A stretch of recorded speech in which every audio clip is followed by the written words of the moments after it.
क्या आपको याद है आपने 2025 की शुरुआत में अपने आप से क्या वादा किया था? शायद आपने खुद से कहा होगा, इस साल खुद के लिए जीऊंगा, इस साल डर को पीछे छोड़ दूंगा, इस साल कुछ बड़ा करूंगा, इस साल लाइफ सेट कर दूंगा। अब सच बताइए, इसमें से आप कितने वादे पूरे कर पाए? हर साल हम बस ये कहते हैं, इस साल सब कुछ बदल दूंगा, लेकिन बदलता सिर्फ कैलेंडर है, जिंदगी नहीं।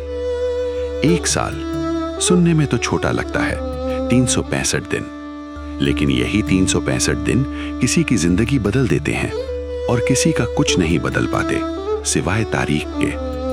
2026 बस अब कुछ ही दिन दूर है और अजीब बात यह है, जैसे जैसे नया साल पास आता है, बहुत लोगों के दिल में एक्साइटमेंट कम और बेचैनी ज्यादा होने लगती है। एक अनजाना सा डर, पता नहीं आगे क्या होगा, क्या मैं वहीं रह जाऊंगा, क्या फिर एक और साल निकल जाएगा। हम नए साल को एक खतरे की तरह देखते हैं, जैसे 2026 कुछ छीनने आ रहा हो। लेकिन सच ये है, 2026 कोई फैसला लेकर नहीं आता, वो एक खाली कैनवस लेकर आता है। एक ही साल किसी के लिए सबसे बुरा बन जाता है और किसी के लिए जिंदगी का टर्निंग पॉइंट। क्यों होता है ऐसा? क्यों हर किसी के लिए साल एक जैसा नहीं होता? चलिए जानते हैं एक छोटी सी कहानी के जरिए। ये कहानी है दो चित्रकारों की, जो जीवन के प्रति दो अलग दृष्टिकोण रखते थे। एक गांव में आर्यन और कबीर नाम के दो दोस्त रहते थे। दोनों ही चित्रकारी यानी पेंटिंग में माहिर बनना चाहते थे। आर्यन पूरी तरह मोटिवेशन यानी प्रेरणा पर निर्भर था। वो तब तक ब्रश नहीं उठाता जब तक उसे अंदर से प्रेरणा महसूस ना हो। जब वो मोटिवेटेड होता तो लगातार 10 घंटे काम करता और अद्भुत पेंटिंग बनाता। लेकिन जब उसका मूड नहीं होता तो वो हफ्तों तक हाथ नहीं लगाता था। वो कहता, कला दिल से आती है, इसे जबरदस्ती नहीं किया जा सकता। दूसरी ओर कबीर ने कंसिस्टेंसी यानी निरंतरता को अपना मंत्र बनाया था। उसका नियम था, चाहे बारिश हो, धूप हो, मन हो या ना हो, वो हर रोज सुबह 2 घंटे अभ्यास करेगा।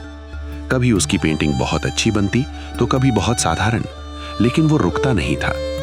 एक साल बाद शहर में एक बड़ी चित्रकला प्रदर्शनी आयोजित की गई।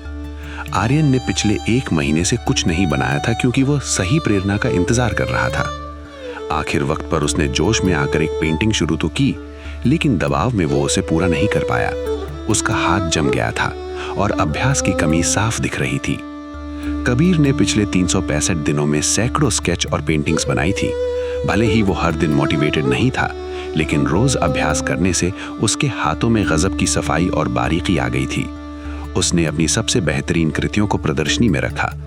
परिणाम स्वरूप कबीर की पेंटिंग को प्रथम पुरस्कार मिला।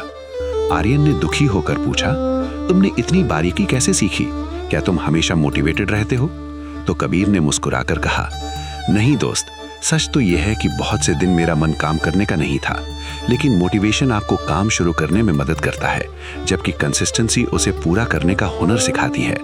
मैंने प्रेरणा का इंतजार नहीं किया, बल्कि अनुशासन को अपना साथी बनाया। कामयाबी के लिए जोश और मोटिवेशन से ज्यादा होश और निरंतरता यानी कंसिस्टेंसी की जरूरत होती है। जो व्यक्ति रुक रुक कर दौड़ता है, वो कभी उस व्यक्ति को नहीं हरा सकता जो धीरे ही सही पर लगातार चलता है। बदलाव एक दिन की मेहनत से नहीं, बल्कि हर दिन की थोड़ी थोड़ी मेहनत से आता है।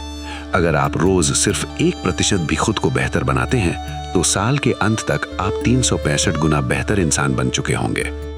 तो इस बार 1 जनवरी को बड़े बड़े वादे मत कीजिए, बस खुद से एक छोटा सा वादा कीजिए कि चाहे जो हो जाए, मैं रुकूंगा नहीं, मैं रोज थोड़ा ही सही पर आगे जरूर बढ़ूंगा, क्योंकि मंजिल मोटिवेशन से नहीं, निरंतरता से मिलती है।